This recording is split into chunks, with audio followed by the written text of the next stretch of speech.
One restart. One shove that turned into two. And in the space of about 3 seconds at Martinsville Speedway, a driver who had spent the first 6 weeks of the 2026 season looking like a genuine championship threat turned himself into the biggest storyline in NASCAR, for all the wrong reasons.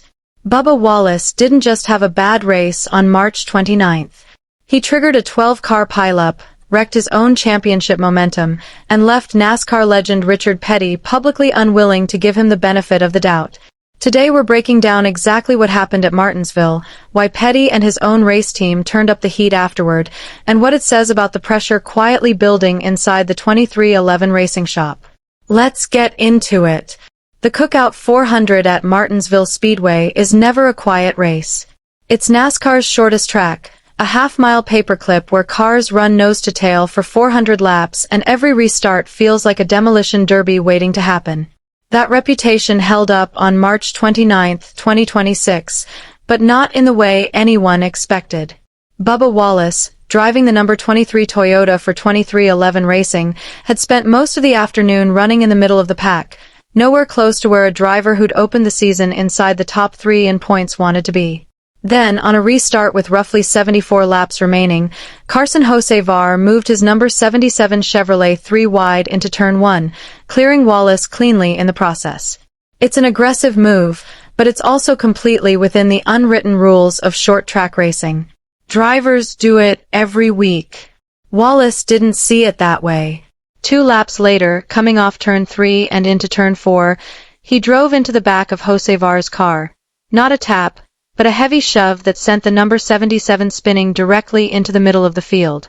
What followed was chaos, a chain reaction crash that swallowed up roughly a dozen cars, including Austin Dillon, Daniel Suarez, Chris Buescher, and several others who had nothing to do with the original dispute.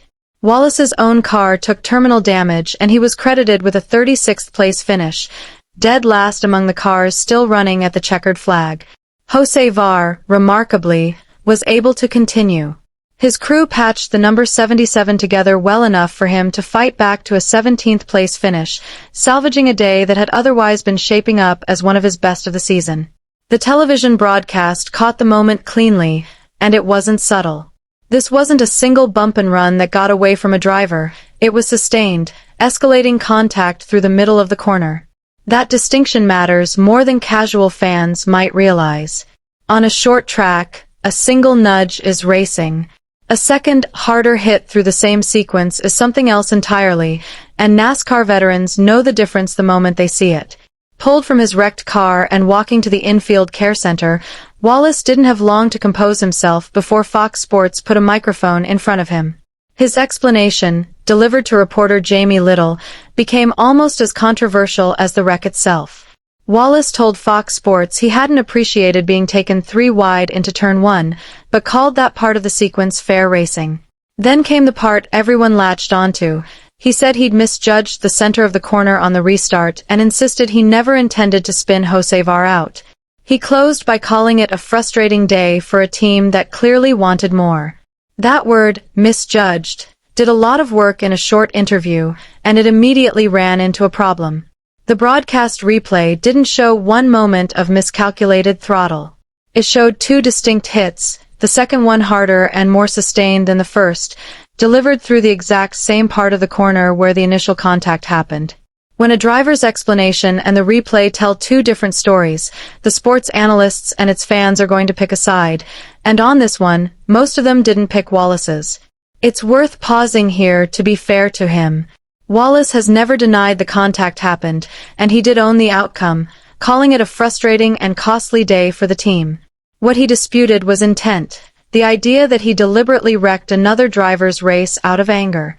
That's a distinction NASCAR insiders take seriously, because intent is exactly what separates a finable, points-costing actions detrimental to stock car racing penalty from a shrug-it-off racing incident. NASCAR itself did not levy a penalty against Wallace for the contact, treating it, officially at least, as a racing incident. But officially clean and unofficially forgiven are 2 very different things in a garage that runs on memory and reputation. If there's one voice in NASCAR that still carries the weight of the sport's entire history behind it, it's Richard Petty's. The 7-time Cup Series champion, the closest thing stock car racing has to royalty, didn't wait long to share his read on the Martinsville incident during his Petty Race Recap podcast.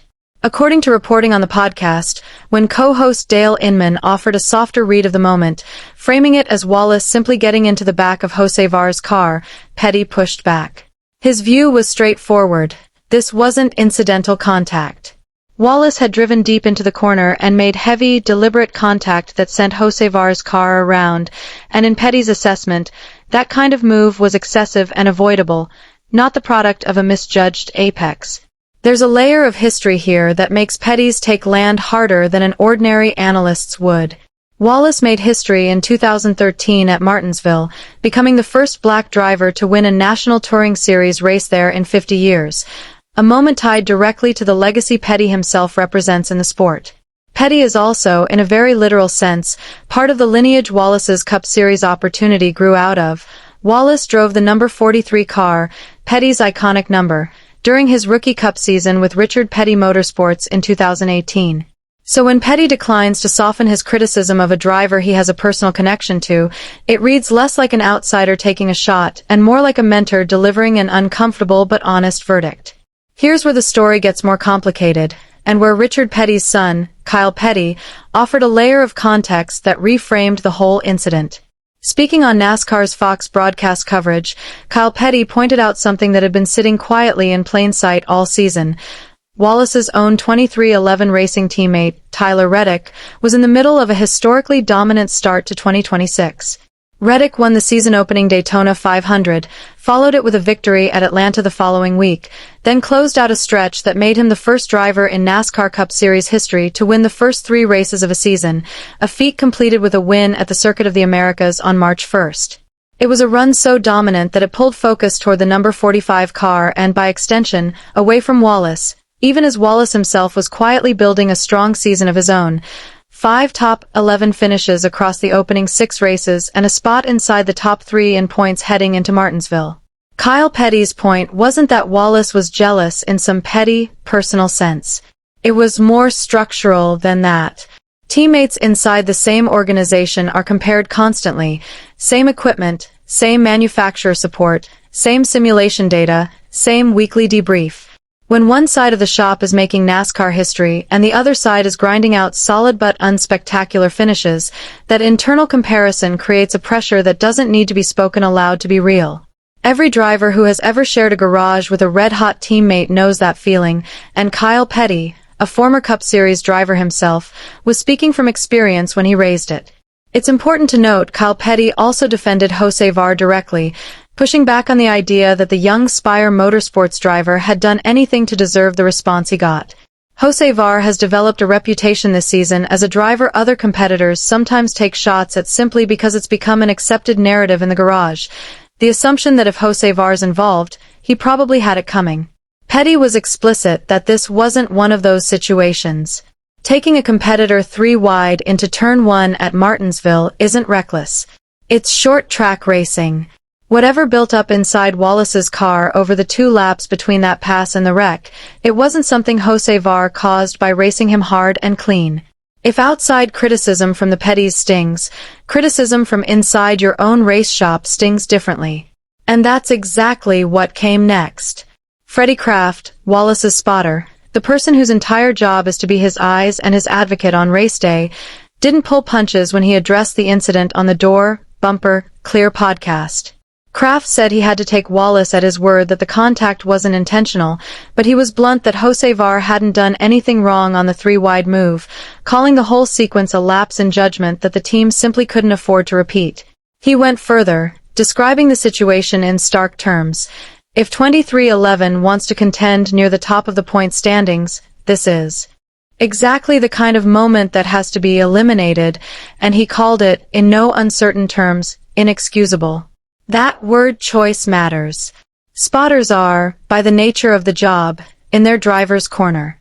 When the person paid to defend you on the radio every Sunday goes on a podcast afterward and calls your decision-making inexcusable, it tells you the frustration inside the team runs deeper than a single bad afternoon. The numbers back up why. Wallace entered Martinsville sitting inside the top 3 of the Cup Series standings, a legitimate position for a team many considered a genuine title contender in 2026.